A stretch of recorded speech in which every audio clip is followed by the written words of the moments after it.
Hello and welcome to A VO's Journey. This is episode 92. My name is Anthony Pica, and this is the podcast that helps you grow your business if you're just starting out or if you've been in the game for a while by listening to me and sidestepping all the crazy things that I step on myself. So tonight, I'm excited to be bringing you the topic of how to become a full-time voiceover artist. I'm really excited about this because it is something that I started out myself trying to do and have accomplished. So I'm very excited to talk about this. I get this question a lot. This is the goal of most of the people that I work with. And I'm excited to talk about it and kind of lay out what, I did over my journey and what I think you can do to get you to that goal and beyond. All right, let's do it. This is VO's Journey.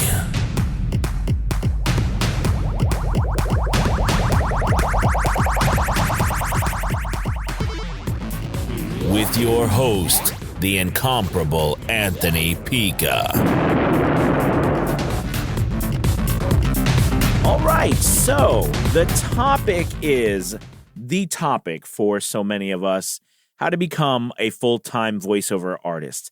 Now, I think that before we, dive into that, or let me rephrase, we're going to dive right into it, but I think I want to start to get your mind to wrap around the fact that, a voiceover artist, that is maybe our job. Okay. Like we're voiceover artists, that is a service, right? Or that is our job. But what we are actually doing is we're running a business. So the real question that you should start asking yourself is, how can I grow my business? How can I build a business that will also support me? And I think that question itself will start to move you down a path where you can begin to think about other things that will actually aid in your accomplishing your goal.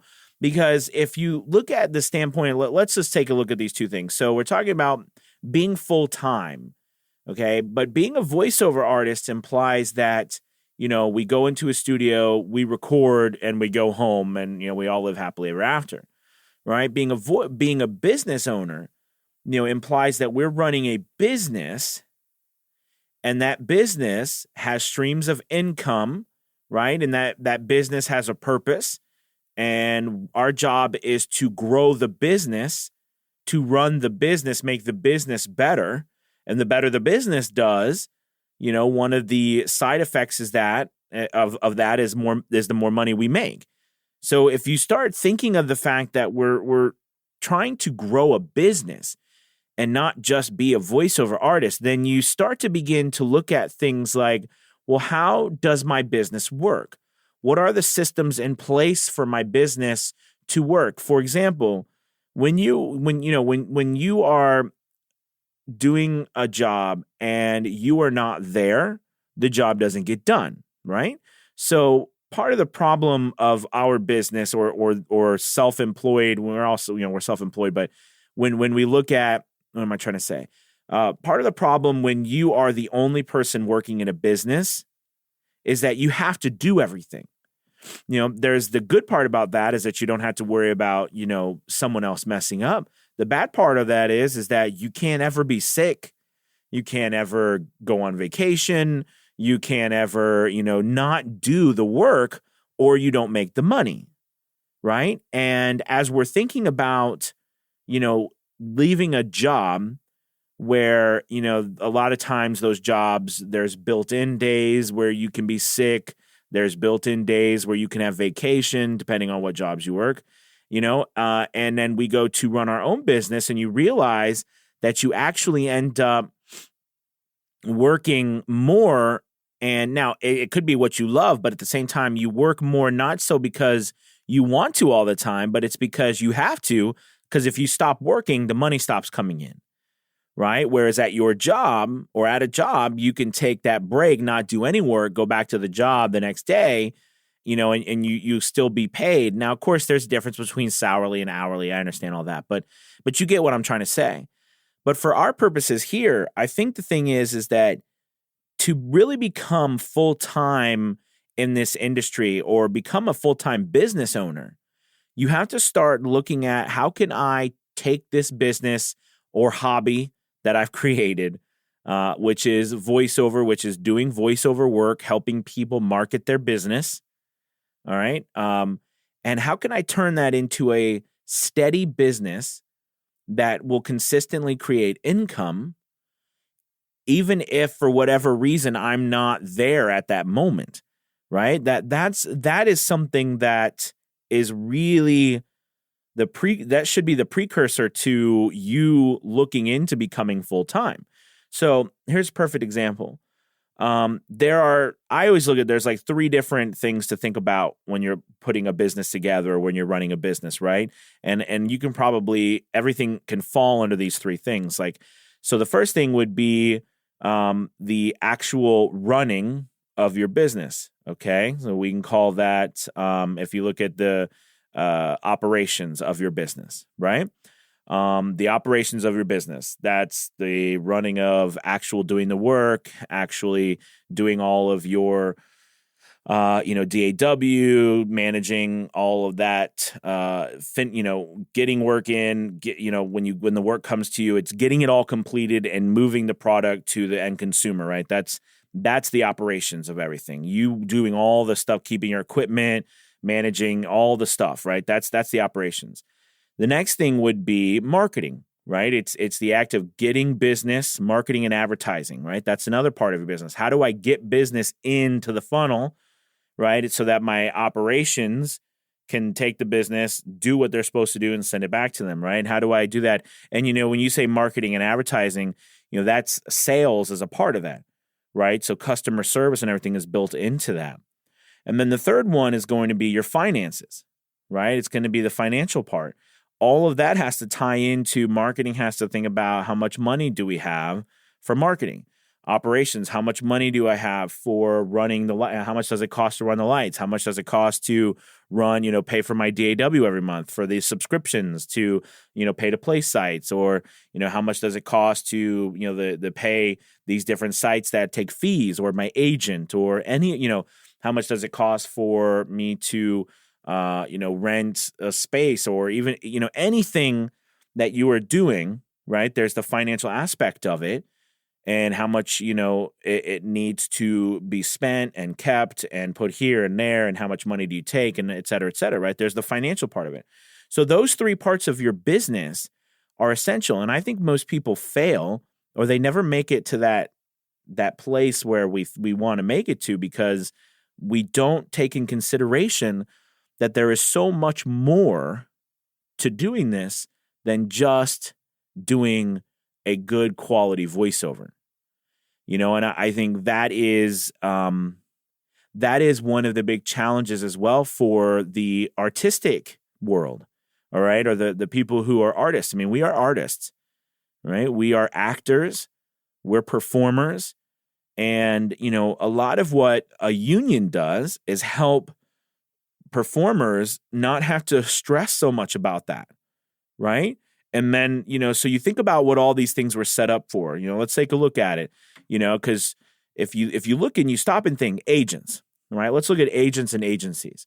Well, what is their primary goal? To find you business, right? So that, and to manage that part of the sales and getting you auditions, going out there, finding the opportunities for you. That's your marketing, right?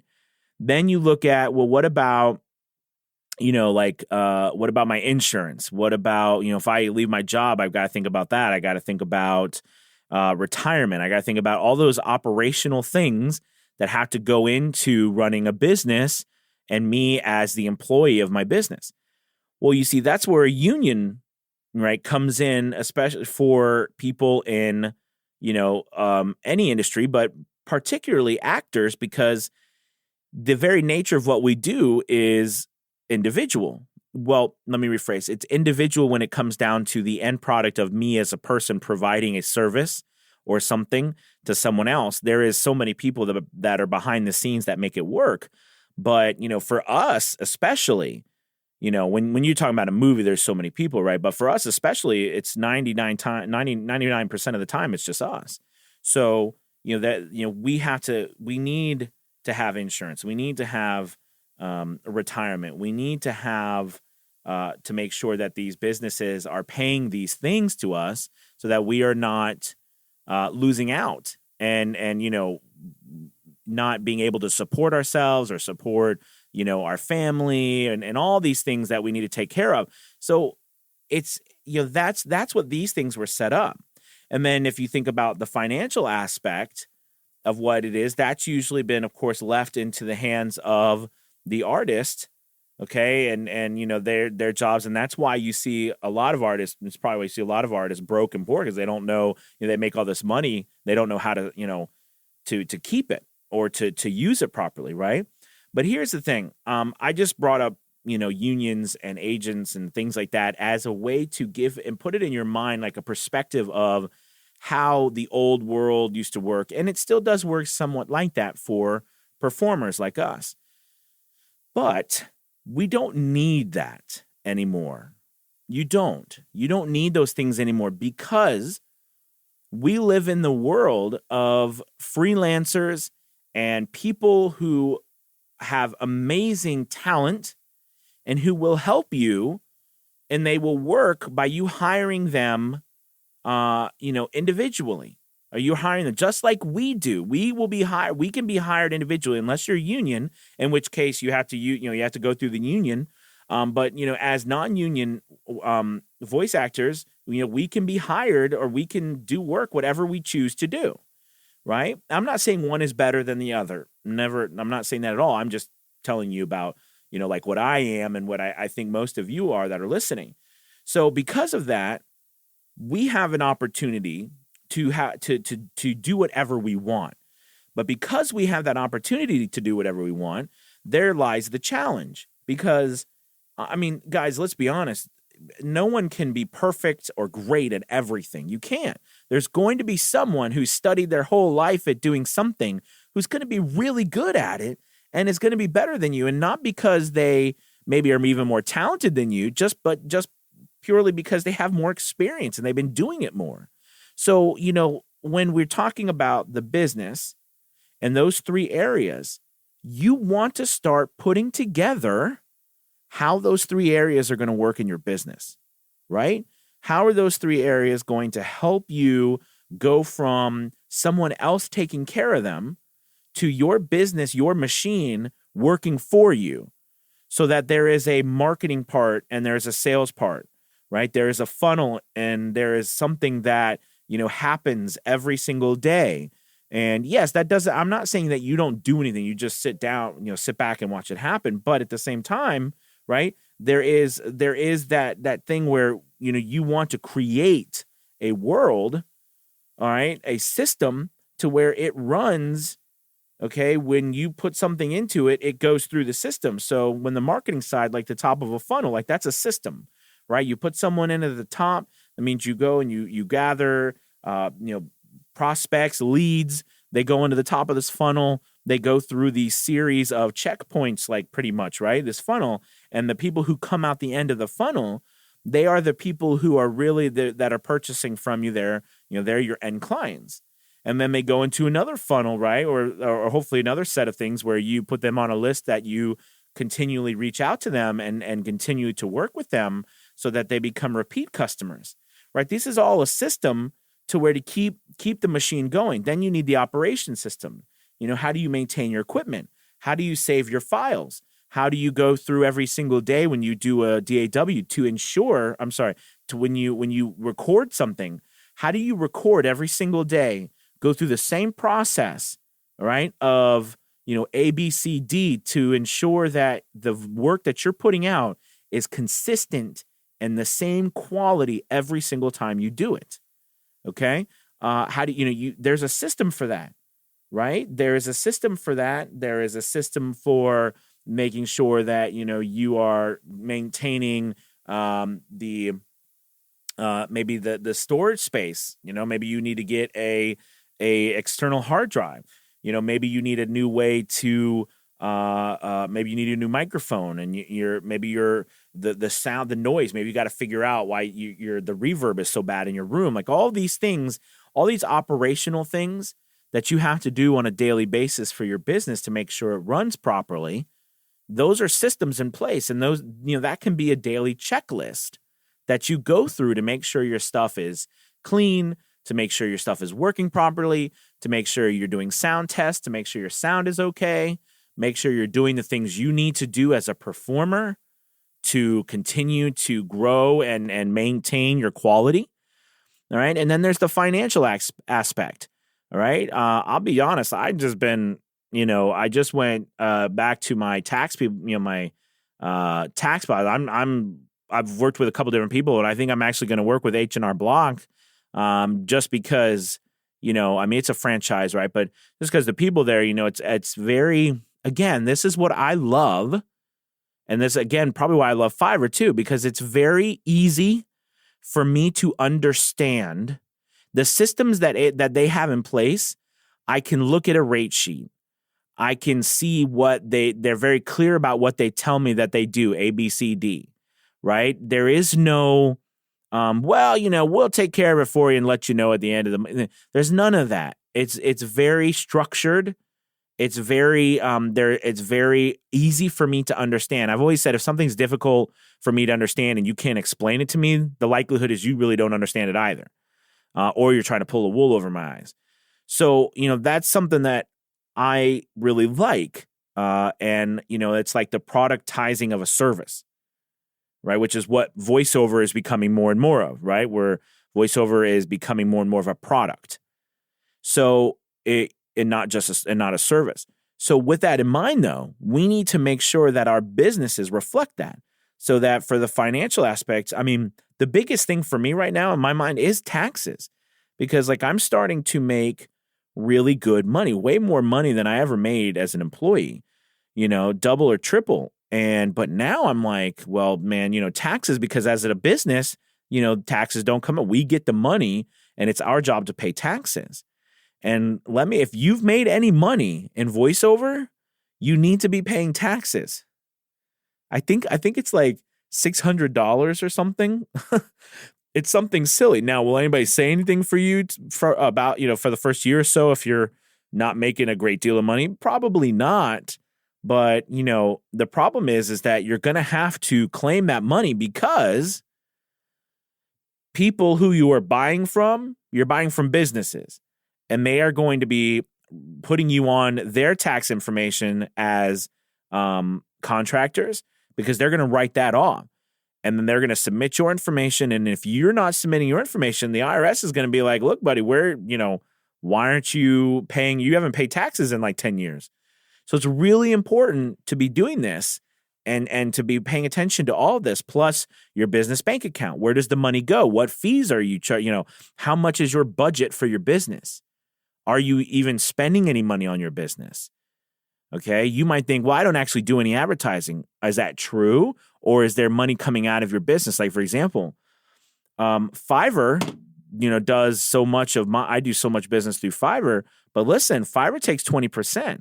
That is 20%. So if I make $1,000 on Fiverr, right, just to use simple numbers, $1,000, they take 20%. So now I made $800.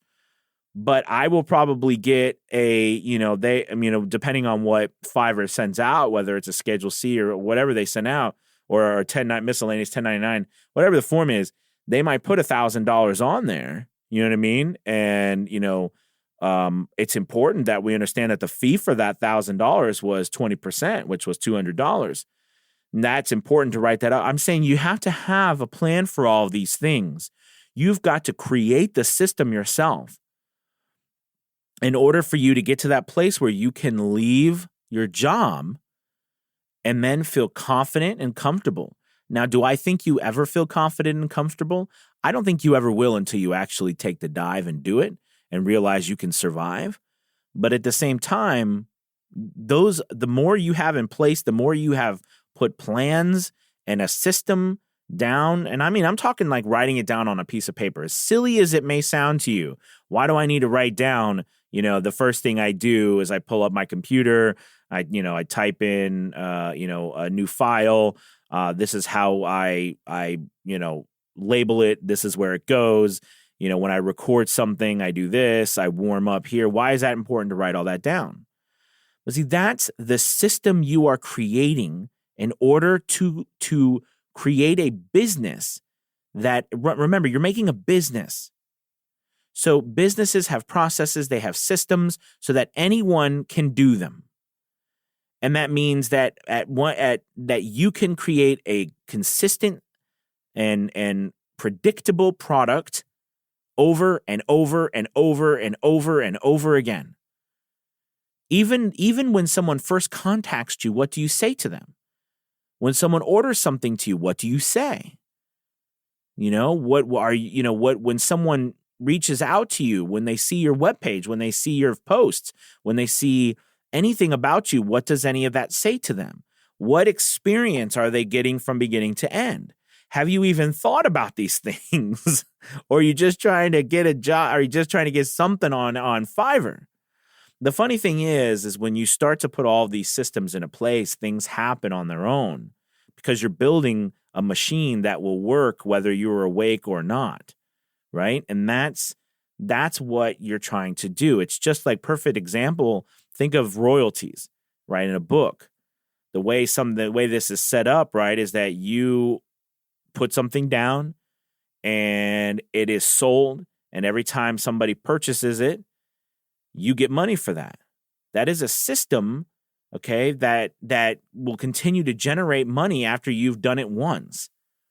Okay, now again, that system is predicated upon people purchasing it.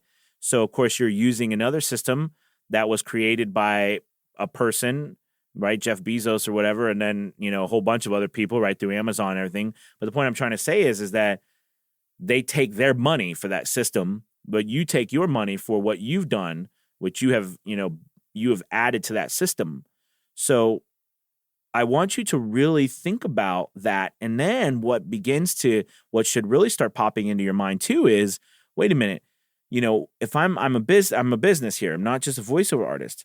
What other services in the realm of what I do, or what other things would my business offer a potential client, right? What other things do I enjoy doing in this realm that I'm good at? Maybe I love voiceover and I will always do voiceover, but maybe I'm really good at engineering too. Like maybe I'm really good at mixing music, or maybe I really like radio imaging. I love sound effects, or I love, or maybe I really love to, write small jingles. Maybe I like script writing. Maybe I like to write, scripts for people. Maybe I enjoy proofreading. Maybe I enjoy doing X, Y. You could be anything, right? Any of these things, because they all go into this idea that we are business owners and we are helping businesses market their products, their brand, their story. Don't forget that. Okay. And I'm trying to hopefully I've put a perspective in your mind that's different from just the idea of I just got to get a paying job. Yes, that's true. But if your goal is to become a voiceover artist and to run a voiceover business full time, remember, once you go full time, it doesn't stop. I would, like me, I'm learning like the journey is just beginning, right? Getting there. All right. That's one thing. Now it's the journey's beginning, meaning like, now you're growing a business, you're sustaining a business. You've got to think about all of the other things now that go along with it, not just my time, but again, like I was telling you, my retirement, where do I put my money? If I earn a whole bunch of money this year, where do I put it all? I mean, you're like, that's a good problem to have. And I'm very happy to have that problem. But at the same time, it is still a problem, right? Because it doesn't have a solution yet. I'm not just going to put it in my bank account. I've got things to do, though. So, I mean, I know what I'm doing with my money all the way. But I'm trying to tell you that these are all things that you want to think about. Because if you don't plan these things, okay, you're never going to have the opportunity when it comes your way to take advantage of it. You'll never have that opportunity because it'll pass you by because you weren't ready. So it's just some things that I want you to wrap your head around of thinking of your business now as how do you work on your business, not in your business? How am I making my business a better business? Not just making my voiceover as good as it can be. Right? I've done the best voiceover I can do, but how is my customer service? What did the client think of the delivery itself, or the words I used, or the follow-up? Did I send a follow-up email? Did I send a care package? Did I send, or did I contact them in another 2 weeks to see if they were liking their voiceover and if they needed anything else from me? What does my ROI look like on my time? All the time I'm spending over here, am I helping or am I hurting my business? So these are just things that I wanted to talk about to help you, become a full-time voiceover. Because I know for me, the big thing was figuring out how to generate income on a steady basis that I could then not just rely upon, but it was more so that I could figure out, actually a lot of it was confidence too. A lot of it for me was, how could I confidently do these things and make sure that I knew how to manage my money when it came in. I knew how to get business. I knew how to generate business over here if something was to happen. I had backup plans in place over here. Maybe I had a certain amount of money in my savings account, and what's the system for that? How much are you going to save? How much do you put over here when this comes in? Look, it is the wonderful thing. Look, going full time on anything or taking a passion and turning it into what you do every day is wonderful. And if this is what you want, please do it because it's incredible. I love it.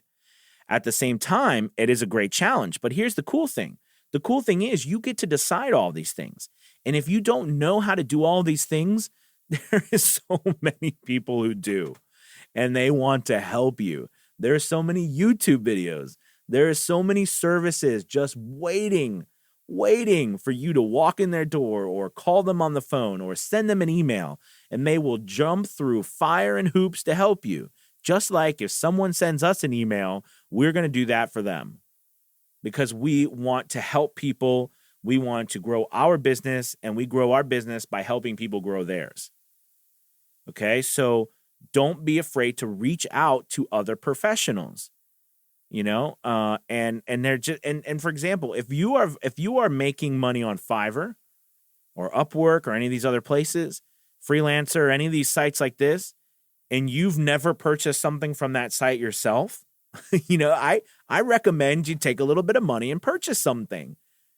Purchase a logo, purchase maybe some artwork, purchase something from this site so that people are going there and they're purchasing stuff from you, but you don't purchase anything. How could you possibly know how that system works?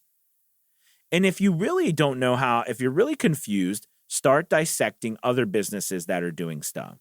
I don't know if you know Russell Brunson, but I love the one thing he says that he did, and he still does if he ever goes into a new market. He always purchases the products that he can find of products in that arena that are doing really well. He purchases it and goes through the whole process so that he can see what they're doing, and he reverse engineers it. And for lack of a better word, copies the system, puts his own spin on it, but copies the system. So this is something for you to think about as well, right? If a system works, by all means, you should copy it and use it, modify it to make it what yours is. But that is the point of this whole thing, is to create something that can be done over and over and over again for you, whether you can put in all of the work at one moment or not, and that will continue to generate money for you and continue to generate, your business will continue to go on. Then you might say, well, Anthony, okay, that's all fine and great, but the reality is, in the end, my business is still relied upon me doing voiceovers. This is true. However, again, this is a business. So if that bothers you, maybe you should also start thinking about other things that you can do to add to your portfolio of offerings that don't just involve you doing voiceovers. And I'm not talking about you getting out of the voiceover business. I'm just saying that I enjoy doing a lot of things. Like one of my most favorite things to do is to coach. I love helping people. I love working with people, talking to people, and helping them grow their business. I love that. So that is a part of something that I do. And I offer my services to help other people. I also love engineering. I also love directing people, like when they're doing demos. That's why I offer demo services. I offer all these different services for many reasons, primarily because I love them, but also because they help business, right? And it helps the business, which in turn allows me to help more people. All right. And it's all like, it's all a circle of life. Sorry, that just came out. Anyways, I hope that this has at least put some ideas in your mind to shift your thinking from, I just need to get more work, to, I need to build a business. I need to make a business, and voiceover services is a part of the business, but that's not the business, right? The business is helping, other businesses grow, or maybe your business is helping other businesses tell their story to the world. That's a business. Voiceovers is just that's just a product. That's not the business. All right. And that's important to think too. Okay. We're getting into the theory behind it, but that's the reality. When you look at Apple or you look at these companies, you think about, McDonald's, to me, yes, they sell hamburgers, but that business, when I think about McDonald's, I always think about, I know if I go to McDonald's, I know what I'm going to get. I mean, like if the one thing McDonald's has done so well, right, is figured out how to, and we've all had our experiences at McDonald's, but for the most part, they've figured out how to offer a product, that same product, over and over and over again, no matter where you are. That itself is incredible. And by the way, it doesn't matter who works there. That's amazing. Right? So, in Apple, we think of Apple, the whole point behind Apple is to challenge the status quo, right? We can have something that's beautiful, sleek, and gorgeous, but also still anyone could use it. And that wasn't the computer world. That wasn't, by the way, Apple's a computer company, but yet they make phones, they do, music, all of this stuff that Apple does, but, it was a computer company. All right. And, it's interesting to think about these things and what are the businesses actually selling? Not the products, but they're actually selling something else, right? They're selling some sort of help, some sort of feeling, some sort of emotion. When I have my Apple, when I have my iPhone, I'm like, I got my iPhone, that makes me feel a certain way. I mean, if we want to get down to it. Yes, I use it all kinds of stuff, but I'm assuming that my Android phone, we can debate which phones are better and everything, but pretty much a smartphone is going to give me close to the same capabilities, right? But we choose brands and we choose to work with people or with companies because of what they stand for, what they're about. So I know I'm diving into another part of this, but again, this goes into your marketing system. This goes into your overall, business strategy, or what is your business even about? So I hope this helps. I really do. I hope this, 30 some minute soapbox helps you begin to think about going full time, building a business, and letting the business be what you are working on, not just, getting a job from Fiverr. Okay. You are building a business. Fiverr is one of your agents. Let's be honest. Fiverr is an agent. They are an online agent, but they're an agent. Okay. The pay-to-play sites, that's an agent. They are a part of your marketing system and your advertising system that you have. Okay. That's one part of your business. So you need to work on all those parts in order to make that machine work like, cogs in a wheel. All right. Okay, you guys, I hope this was really beneficial for you tonight. This is a great, as you can tell, I really am really passionate about this topic because I've always loved it, and I've always loved finances, and I've always loved figuring out all these things, although I will admit to you, I've not been always the best at doing finances. I mean, like saying, following the advice I know to be true, because I do enjoy spending money. But as a business owner now, it's so funny. It's things have changed, and it's not true. I still we still do what we have to do, to still spend money and everything. But I definitely think about it differently than when I wasn't a business owner, and meaning that I know that money is directly it's a budget and it's a meaning behind it, and there's a plan for it. If you don't have a plan for something, remember the world will make a plan for you, and it usually won't be what you want. So make sure you've got a plan. Even if it's a small one, make sure you got a plan. All right, you guys, have a wonderful night. I'll talk to you soon. All right, peace.